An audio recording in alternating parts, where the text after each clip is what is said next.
예, 요즘 아까 자소서나 인적성 준비에 대한 질문도 해주신 분이 있는데, 예, 사실 자소서는 뭐 지금 시작하셔도 뭐 늦진 않아요.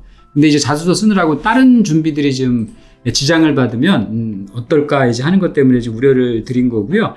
예, 자소서에 대한 얘기 중에 오늘은 자소서 소재에 대한 얘기를 좀 드려볼까 합니다. 예, 여러분 중에 자소서 쓰다 보면 자소서 소재에 대해서 고민하시는 분들이 많잖아요. 네, 그래서 그거에 대한 얘기를 좀 드리려고 그러는데, 오늘은 제가 딱 여러분한테 제시한 자료가 사실은 잡 디스크립션을 그대로 갖고 왔습니다.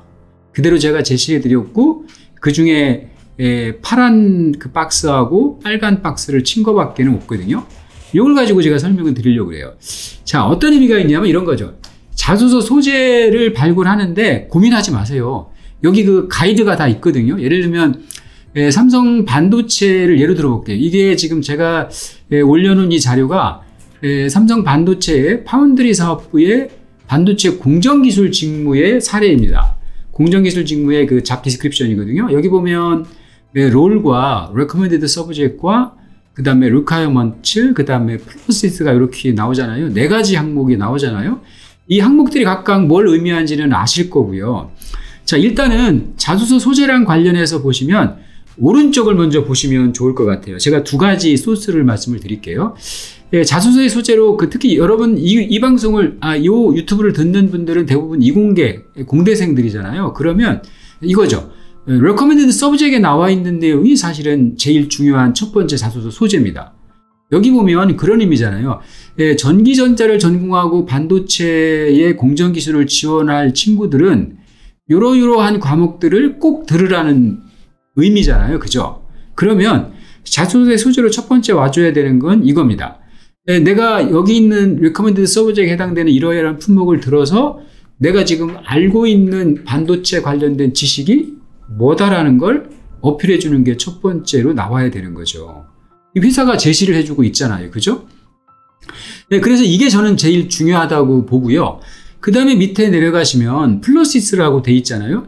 이거는 보통 그 경험에 관련되는 것들이 여기 들어있는데, 이 플러스에는 지금 4개가 들어있잖아요. 그죠? 4가지 케이스가 들어있습니다. 직무와 연관된 경험이 있고요. 그 다음에 빅데이터 관련되는 거 있고, 검사 계측 분석기 이거 있고, 그 다음에 여기 그 외국어 회화 역량 이렇게 4가지가 있습니다. 4가지는 결국 파운드리 사업에서 공정기술 직무를 수행하려고 그러면 필요한 것들이라고 넣어놓은 거예요. 결국 이러한 것들이 있으면 가점을 주겠다라는 의미잖아요. 자, 이 중에 저는 여러분들이 고민하는 걸 해결할 수 있는 첫 번째가 이겁니다.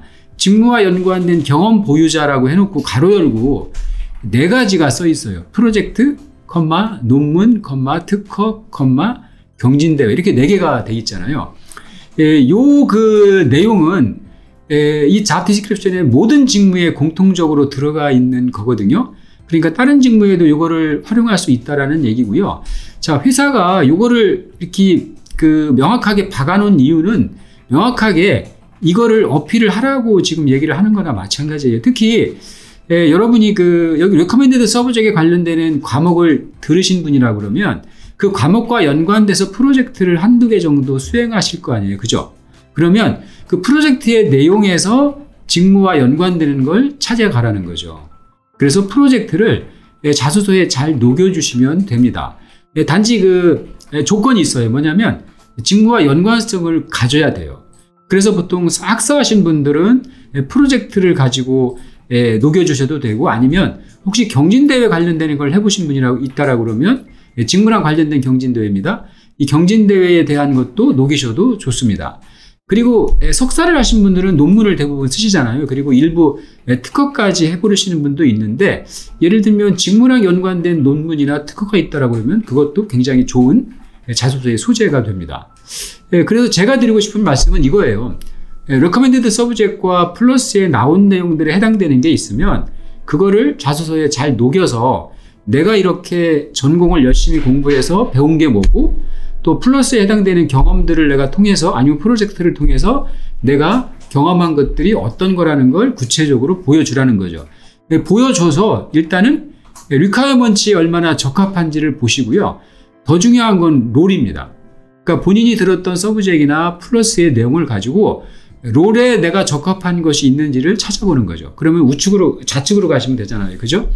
근데 서브젝트과 플러스의 내용을 가지고 롤에 보면 여기 롤은 이 직무는 세 가지로 나눠져 있잖아요. 반도체 공정기술 개발하고 그 다음에 그 디펙트 개선 엔지니어링이 있고 그 다음에 계측 기술 개발, 소제품질 개선 이렇게 세 가지의 큰 롤이 있고 그 세 가지 롤별로 또 구체적인 롤이 나와 있어요. 저는 부탁드리고 싶은 게 구체적인 롤까지 한번 접근을 해보라는 거죠. 그러니까 서브젝이나 플러스의 내용을 가지고 여기 나오는 구체적인 롤 중에 내가 어필할 수 있는 부분이 뭔지를 찾아내는 거죠. 그래서 그렇게 연결을 시켜주시면 좋거든요. 그래서 이렇게 구분하시면 돼요. 서브젝과 플러스는 예를 들면 삼성 자소서를 쓰신다 그러면 에세이 4번에 잘 설명을 해주시면 되고요. 그 했던 내용들이 롤과 얼마나 적합한지 우측에 좌측에 있는 롤을 잘 보시고 롤과 얼마나 적합한지는 그걸 잘 선택을 하신 다음에 에세이 1번에 녹여주시면 돼요. 그러니까 에세이 1번이 결국은 지원 동기와 회사에서의 꿈을 적어달라는 거잖아요. 그 지원 동기와 꿈을 포괄적으로 적지 마시고 롤에 나와 있는 문장이나 롤에 나와 있는 키워드를 뽑아내서 그거랑 연결해서 적어주시는 게 굉장히 필요합니다. 그래서 이 자소서 소재의 제일 중요한 건 서브젝트과 플러스라는 걸 다시 한번 좀 설명을 드리고 싶고요. 그 다음에 요거에 또 하나 중요한 건 뭐냐면 이렇게 분석을 해보시면 결국은 이게 사업부나 직무를 선택하는 기준이기도 해요. 그러니까 사업부와 직무를 선택할 때도 조금 전에 제가 말씀드렸던 이 잡 디스크립션의 내용들을 가지고 타깃을 정하시는 게 가장 적합하다라는 겁니다. 그 얘기는 직무 적합도를 가장 어필할 수 있는 방법이라는 거죠. 결국 그게 사업부와 직무를 선택하는 타깃도 되고 자소서의 소재로도 와줘야 된다는 거죠. 그렇게 하면 연관성이 좀 이해가 되실 것 같습니다. 그래서 자소서에 너무 고민하지 마시고요. 이렇게 잡 디스크립션을 보고 본인 거를 발굴하시면 좋겠습니다. 오늘은 여기까지입니다.